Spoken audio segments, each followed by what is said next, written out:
ಮೈಸೂರು ಜಿಲ್ಲೆಯಲ್ಲಿ ಮಾನವ ವನ್ಯಜೀವಿ ಸಂಘರ್ಷ ಹೆಚ್ಚಾಗಿದ್ದು, ಸಿಎಂ ಸಿದ್ದರಾಮಯ್ಯ ಅವರು ವೈಜ್ಞಾನಿಕ ಪರಿಹಾರ ಕಂಡುಕೊಳ್ಳಲು ಅರಣ್ಯ ಇಲಾಖೆಗೆ ಈಗಾಗಲೇ ಸೂಚನೆ ನೀಡಿದ್ದಾರೆ. ಪ್ರಾಣಿಗಳು ಅರಣ್ಯದಿಂದ ಹೊರಬರಲು ಕಾರಣಗಳನ್ನು ಕೇಳಿ ಕೆರೆಗಳನ್ನು ತುಂಬಿಸಿ, ಗಿಡಗಳನ್ನು ತೆರವುಗೊಳಿಸಿ ಮೇವು ಬೆಳೆಸಲು ಆದೇಶಿಸಿದ್ದಾರೆ. ಜೊತೆಗೆ ಕಾಡು ಪ್ರಾಣಿಗಳ ಸಂಘರ್ಷ ತಡೆಗೆ 1926 ಟೋಲ್ ಫ್ರೀ ಸಹಾಯವಾಣಿಯನ್ನು ಸಹ ಬಿಡುಗಡೆ ಮಾಡಲಾಗಿದೆ. ಈ ನಡುವೆ ಈವರೆಗೆ ಯಾವುದೇ ಕ್ರಮ ಕೈಗೊಳ್ಳದ ಅರಣ್ಯ ಇಲಾಖೆಯ ನಡೆ ಖಂಡಿಸಿ ರೈತರು ಪ್ರತಿಭಟನೆಯನ್ನ ನಡೆಸಿದ್ದಾರೆ.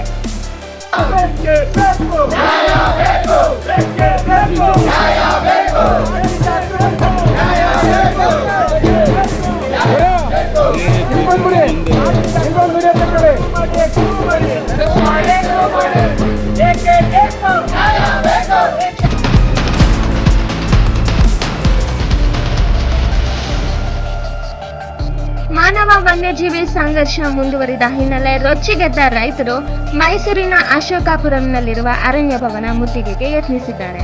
ಕರ್ನಾಟಕ ರಾಜ್ಯ ರೈತ ಸಂಘದಿಂದ ಪ್ರತಿಭಟನೆ ನಡೆಸಲಾಗಿದ್ದು, ಅರಣ್ಯ ಅಧಿಕಾರಿಗಳ ವಿರುದ್ಧ ಆಕ್ರೋಶ ಹೊರಹಾಕಿದ್ದಾರೆ. ಈ ವೇಳೆ ರೈತರನ್ನು ಅರಣ್ಯ ಭವನದ ಗೇಟ್ ಬಳಿಯೇ ಪೊಲೀಸರು ತಡೆದಿದ್ದಾರೆ.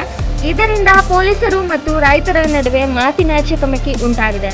ಕಾಡು ಪ್ರಾಣಿಗಳಿಂದ ರೈತರನ್ನು ಉಳಿಸಿ ಎಂದು ಘೋಷಣೆ ಕೂಗುತ್ತಾ ಪ್ರತಿಭಟಿಸಿದ ರೈತರು ರಾಜ್ಯ ಸರ್ಕಾರ ಹಾಗೂ ಅರಣ್ಯ ಅಧಿಕಾರಿಗಳ ವಿರುದ್ಧ ಧಿಕ್ಕಾರ ಕೂಗಿದ್ದಾರೆ.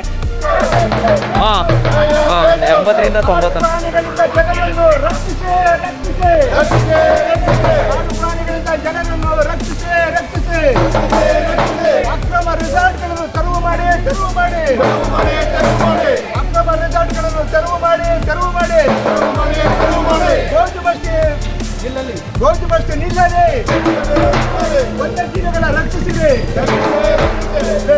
ಬೇಕು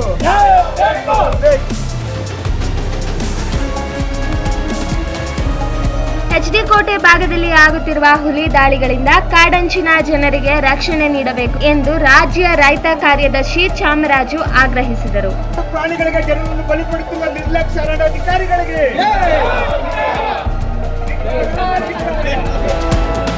ರೈತ ಪರ್ವ ರಾಜ್ಯಾಧ್ಯಕ್ಷ ಅರುಣ್ ಕುಮಾರ್ ಮಾತನಾಡಿ, ಅರಣ್ಯ ಪ್ರದೇಶದ ಸುತ್ತಮುತ್ತ ಅಕ್ರಮವಾಗಿ ನಡೆಸಲಾಗುತ್ತಿರುವ ರೆಸಾರ್ಟ್ಗಳು ಮತ್ತು ಹೋಮ್ ಸ್ಟೇಗಳನ್ನು ತಕ್ಷಣ ಮುಚ್ಚುವಂತೆ ಒತ್ತಾಯಿಸಿದರು. ಈ ಬಾರಿ ನಾವು ಮನವಿ ಮಾಡಲು ಬಂದಿಲ್ಲ, ಎಚ್ಚರಿಕೆ ಕೊಡಲು ಬಂದಿದ್ದೇವೆ. 1 ತಿಂಗಳ ಡೆಡ್ ಲೈನ್ ನೀಡಲಿದ್ದೇವೆ.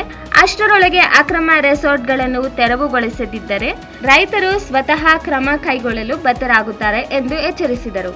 80 ಪ್ರಾಣಿಗಳಿಂದ ಜನರನ್ನು ರಕ್ಷಿಸಿ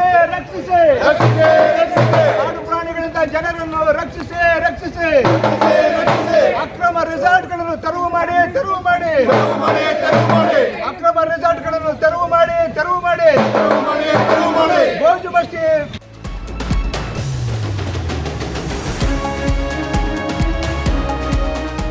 ಕಾಡಂಚಿನ ಜನರು ತಮ್ಮ ಹಸುಗಳಿಗೆ ಸ್ವಲ್ಪ ಹುಲ್ಲು ತರಲು ಹೋದರೂ ಹಲವು ವರ್ಷಗಳ ಕೇಸ್ ಹಾಕಿ ಕಾಡಲಾಗುತ್ತದೆ. ಆದರೆ ರಾಜಕೀಯ ನಾಯಕರ ರೆಸಾರ್ಟ್ಗಳ ಮೇಲೆ ಕ್ರಮ ಕೈಗೊಳ್ಳುವುದಿಲ್ಲ ಎಂಬ ಅಸಮಾಧಾನವು ವ್ಯಕ್ತವಾಯಿತು. ರೈತರ ಮನವಿಗಳನ್ನು ಸ್ವೀಕರಿಸಿದ ಅರಣ್ಯ ಅಧಿಕಾರಿಗಳು ಮಾತನಾಡಿ, ಸಫಾರಿ ಗೈಡ್ಗಳ ಮೂಲಕ ಊರೂರಿಗೆ ತೆರಳಿ ಅರಿವು ಮೂಡಿಸಲಾಗುತ್ತಿದೆ. 1926 ಸಹಾಯವಾಣಿ ಕಾರ್ಯಾರಂಭಿಸಲಾಗಿದೆ. ಬೋನ್ ಟ್ರ್ಯಾಪ್ಗಳ ನೆರವಿನಿಂದ ಹುಲಿಗಳನ್ನು ಸೆರೆ ಹಿಡಿಯುವ ಕಾರ್ಯ ನಡೆಯುತ್ತಿದೆ. ಟ್ರ್ಯಾಪ್ ಕ್ಯಾಮೆರಾಗಳನ್ನು ಅಳವಡಿಸಲಾಗಿದೆ ಎಂದು ಮಾಹಿತಿ ನೀಡಿದರು. ರೆಸಾರ್ಟ್ಗಳು ಅರಣ್ಯ ಇಲಾಖೆಯ ವ್ಯಾಪ್ತಿಯಲ್ಲಿಲ್ಲ, ಅವು ಕಂದಾಯ ಇಲಾಖೆಯ ವ್ಯಾಪ್ತಿಯಲ್ಲಿ ಬರುತ್ತದೆ. ಈ ವಿಷಯವನ್ನು ಸರ್ಕಾರದ ಗಮನಕ್ಕೆ ತರುತ್ತೇವೆ ಎಂದು ಭರವಸೆ ನೀಡಿದರು.